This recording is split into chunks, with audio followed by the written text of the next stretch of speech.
O que psicanálise tem a ver com cultura?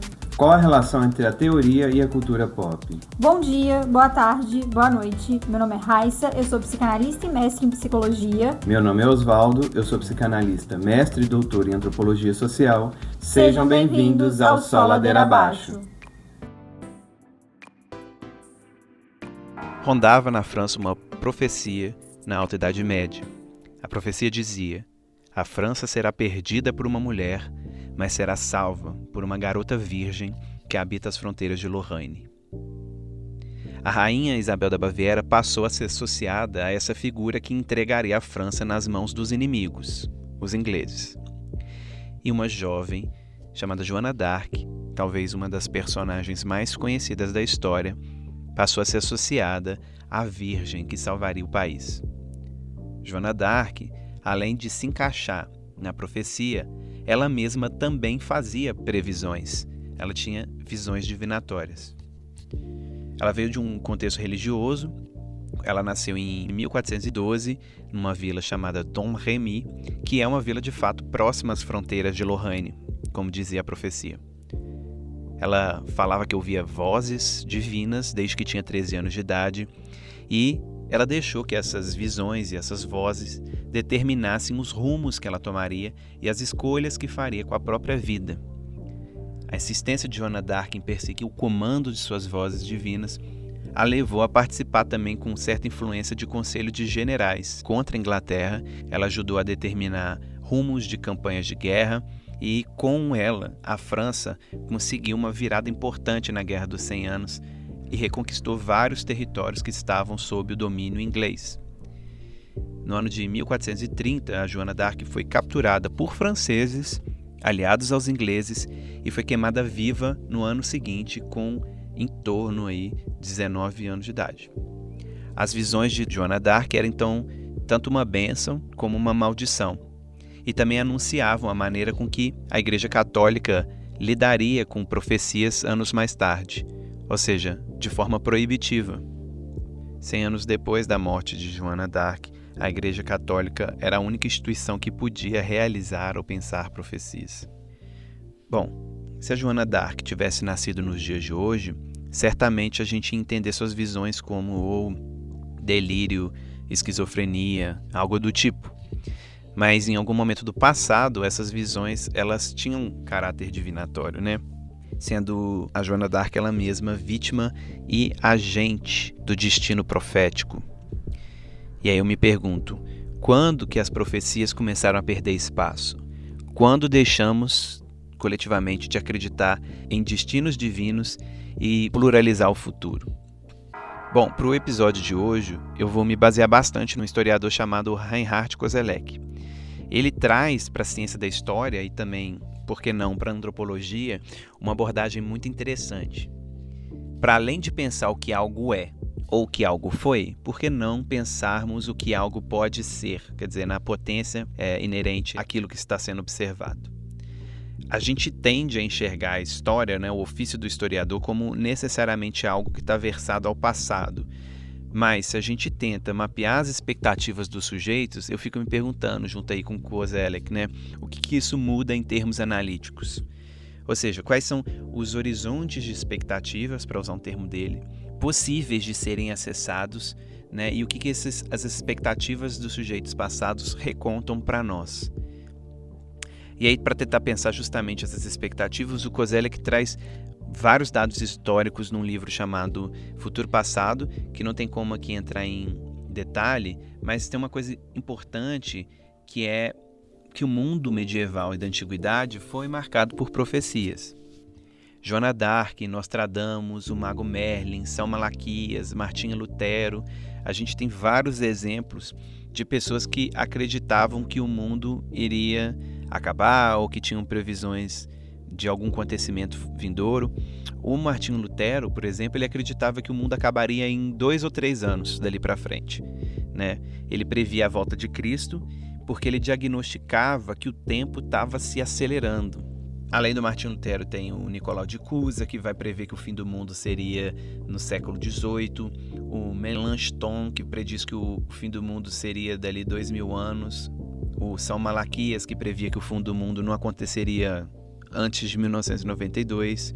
Se a gente pensa bem, num certo sentido, todos estavam certos, assim, né? Porque o mundo como eles conheciam, que estava permeado pelo pensamento mágico, como coloca Weber, né? O pensamento encantado, passou paulatinamente a ser desencantado pelo pensamento racionalista, empiricista, humanista, iluminista e mais tarde o pensamento burguês, utilitarista, que vai entrecortando aí a idade moderna até chegar no contemporâneo. Então o podcast de hoje ele vai estar preocupado em mapear como o futuro era vislumbrado ao longo de 300 anos que segue desde o fim da Idade Média até o início do contemporâneo. Bom, se de um lado a maneira de vislumbrar o futuro poderia ser feito via profecia, por outro surgiu uma contraparte na Idade Moderna, uma contraparte mais pragmática, que é chamada de prognóstico, que é uma outra maneira de pensar o futuro. Então, assim, de um lado a profecia é muito mais ancorada numa percepção de futuro que está atravessada aí por um pensamento mágico, imaginação, que é acessada por formas de conhecimento não empiricistas, vamos dizer assim, né? Sonhos, visões, orações, sensações, impressões, e dentro disso tudo aí esses anúncios de fim do mundo apareciam, como ali no caso o Lutero. Já o prognóstico, a sua contraparte, né, a gente consegue entender muito pelo príncipe do Maquiavel, que foi um contemporâneo do Lutero, né? No livro, Maquiavel ele buscou auxiliar as autoridades monárquicas, ou seja, o príncipe, a governar de forma eficiente, sempre olhando para a experiência do passado. É quase como se o Maquiavel criasse ali um manual de cultivo de si. Como que o sujeito político virtuoso pode aprender com os erros e acertos do passado para ser uma voz potente de Estado monárquico. E aí nisso ele vai fazendo uma divisão importante para a época entre política e moral. Apesar da gente reconhecer que prognósticos e profecias coexistem até os dias de hoje, nós temos, sem dúvida, uma predileção pela segunda forma de acesso ao futuro, prognóstico. Mas uma palavrinha especial foi aparecendo na maneira com que a gente passou a encarar o prognóstico dentro da modernidade. E essa palavra é progresso. Ou seja, não basta apenas avaliar o porvir, escrutinando o passado, a experiência, a gente tem que aprimorar o futuro, a gente tem que sempre aperfeiçoar nós mesmos, aperfeiçoar a técnica. No futuro, a gente sempre vai ser versões melhores de nós mesmos. E é essa sensação, né? Essa sensação só é possível de ser vivida por quem é moderno. Então a gente vai tentar fazer um percurso aqui muito resumidamente para poder sair das profecias e tentar chegar nesse progresso alicerçado à sensação da modernidade. Então, para pensar a Idade Média, é muito interessante porque o Koselleck ele não faz a divisão típica entre a queda de Constantinopla e a Revolução Francesa. Ele entende esse espírito de perfectibilidade, né, que a modernidade vai ensejar, delimitada desde a fala do Lutero até uma fala do Robespierre. Então, relembrando, o Lutero fala que, né, passaram-se uma década e a sensação foi como se tivesse passado 100 anos. Ele estava notando ali um aceleramento do tempo. Então, para ele, o fim do mundo chegaria porque o tempo se acelerou. Enquanto o revolucionário Robespierre, por exemplo, num discurso em 1793, ele fala, abre aspas, é chegada a hora de conclamar cada um para o seu verdadeiro destino.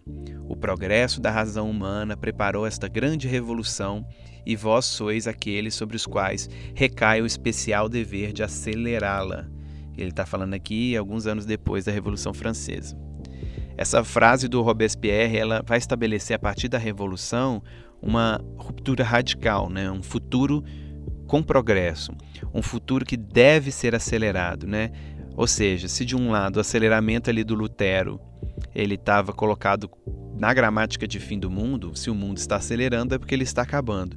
Para o Robespierre existe uma espécie de convocação de todos nós, enquanto um projeto coletivo, um dever humano em prol da construção do porvir, em prol da aceleração, né? Ele fala, é sobre nós que recai o especial dever de acelerar, né?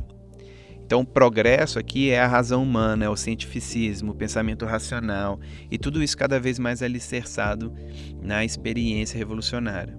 Isso vai produzir uma espécie de elevação aí hegeliana, um Aufheben, e o futuro vai ficando cada vez mais incerto. Se a gente pensa em contraste, né, a maneira que o conhecimento se dava na Idade Média, se a gente pensar a vida de um camponês, por exemplo, né, o filho desse camponês vai aprender com o pai todas as técnicas para a agricultura, e essa técnica ele vai usar aí praticamente toda a vida. Se alguma coisa muda nessa técnica, por exemplo, essa mudança vai ser discreta, e é uma mudança que pode ser assimilada e adaptada porque ela tem tempo de ser assimilada e adaptada. Então, nesse cenário, a experiência de futuro aqui é uma espécie de repetição do passado, né? Não há, assim, uma ansiedade projetiva nesse camponês da Idade Média, porque esse futuro que ele pensa, ele é monolítico. Esse futuro não contém em si mesmo várias possibilidades. Esse futuro é apenas uma versão um pouco modificada de si mesma. Então, o tempo aqui, ele estava muito mais controlável, né? E mesmo em face de grandes eventos, como peste, fome, guerra, há uma semântica tradicional que vai cercar essa novidade, né? Deus sabe o que faz, Deus quis, né? Ou a peste bubônica, por exemplo, foi culpa dos judeus, dos pederastas, né? Eles amaldiçoaram as nossas terras. Então, aqui ainda vai se mantendo, digamos assim, um futuro mais monolítico, menos plural. Enquanto do outro lado, se a gente pensa aí o Robespierre gritando, cortem as cabeças, essa guilhotina aqui pode ser pensada como fins abruptos, né? Como instituições que precisam ser degoladas e substituídas imediatamente por novos regimes mais livres. A palavra liberdade é um salto importante também para a gente pensar como que ela orienta o contemporâneo, né? Liberdade é uma palavra que também orienta a ideia de aceleração, a ideia de progresso. Cada vez mais a gente vai pensando o tempo como algo que se perde. Vamos recuperar o tempo perdido, né? Quando que se perde o tempo? Quando que a gente pode de fato sentir que um tempo pode ser perdido, ou seja, que ele não foi consumido de maneira adequada, percebe? A ideia de consumo também se esgueirando aqui, né, dentro dessa mudança de maneira de pensar o futuro. Então, tradição e modernidade vai sendo colocada aqui como uma dialética, né, interessante para a gente pensar essas diferentes formas de sentir e viver o tempo. Se a gente pensa o microfone que está gravando esse podcast, a plataforma que vocês estão ouvindo, o uso do notebook aqui para eu acompanhar meu roteiro, eu não tenho garantia de que vai ser assim que meus filhos e os meus netos vão consumir conteúdo no futuro. Talvez a tecnologia tenha mudado e aí a gente vai ter que estar adaptando essa nova tecnologia.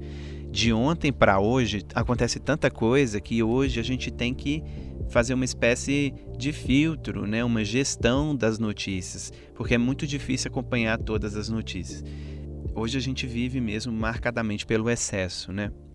E diferentemente do contexto tradicional, a gente tem uma menor segurança no futuro, porque o destino me parece estar sempre aberto. Por exemplo, a gente consegue desenhar simultaneamente a vitória e a derrota do Bolsonaro. A gente consegue adiantar o que pode acontecer em cada um desses dois cenários e a gente teme em todos os dois, né? Essa pluralidade de futuros em relação ao nosso destino eleitoral não está estabelecida e aí fica difícil a gente ter uma segurança plena em relação ao porvir. Então, para encerrar esse tópico, a gente pode dizer que no mundo tradicional, experiência e expectativa eram categorias muito próximas. O filho do camponês esperava no futuro a repetição, que ensinaria as mesmas coisas que seu pai te ensinou, né? Ou seja, a experiência dele estava muito próxima da expectativa.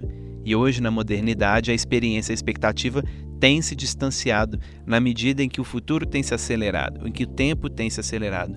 Assim também o futuro tem se multiplicado em possibilidades. A gente também busca novas experiências e com essas novas experiências a gente cria novas expectativas. E a gente pode ter medo do futuro, mas a gente também pode ter esperança do futuro. Bom, então, em resumo, temos 5 pontos para o surgimento de um novo tipo de futuro aí entre 1500 e 1800. O primeiro é que os cálculos de fim de mundo religioso vai ser jogado cada vez mais distante no tempo.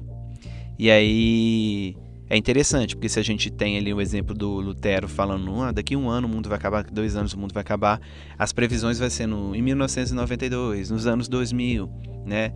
E aí a galera também, dentro do universo da profecia, se garante muito mais diferente de quem faz prognóstico, porque caso não chegue o futuro previsto, falar, mas aconteceu uma mudança e agora o mundo vai acabar daqui a 10 anos, né?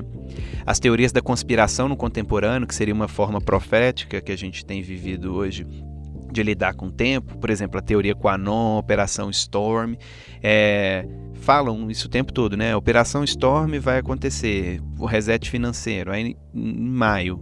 Aí não acontece em maio, fala, teve uma mudança aí de planos, né? O Trump, os policiais da Operação Storm resolveram agir mais estrategicamente.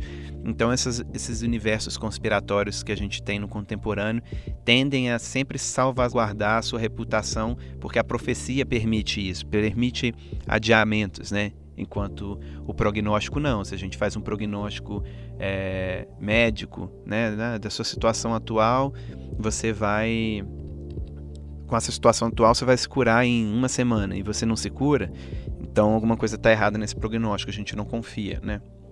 Uma coisa interessante é que a astrologia volta que é o ponto 2, a astrologia ela volta com força total na maneira de fazer previsão, mas aí, diferentemente da ideia de profecia, a astrologia vem como um prognóstico, como uma maneira empiricista de a gente analisar o futuro a partir dos astros. Um sujeito chamado Baudin, que é super importante para a história, ele aparece também entre esses 300 anos. E ele vai fazer uma diferenciação importante entre história natural, história humana e história sacra. Então a gente vai começar a perceber que essas histórias podem não necessariamente se confundir. A gente também tem a gênese do Estado absoluto e autônomo, e assim como a igreja, o Estado também passa a reprimir as previsões apocalípticas. Tem prisões de profetas, né? O Henrique VIII prende profeta, Eduardo VI prende profeta, Elizabeth I prende profeta. Ou seja, que o Estado passa a querer ter uma espécie de controle em como as perspectivas de futuro podem ser percebidas. E, em certo sentido, o Estado aqui solapa, né, ou, digamos assim, dá destinos menos públicos para as profecias acontecerem, porque o Estado tem preferências por prognósticos. Com esse processo todo, o quinto ponto é que a humanidade passa a estar ciente de que ela mesma é um produto histórico.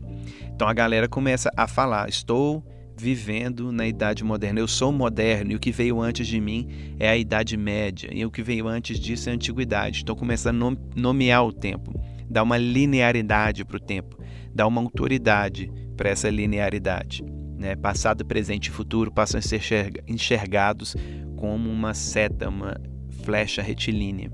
E aí você vai vendo mais para o final do século XVIII, as profecias sendo zombadas, né, por racionalistas, empiricistas, iluministas, como o Bacon, o Spinoza, o Voltaire. Né, o Spinoza é super interessante que ele chama os profetas de sujeitos possuidores de imaginação primitiva.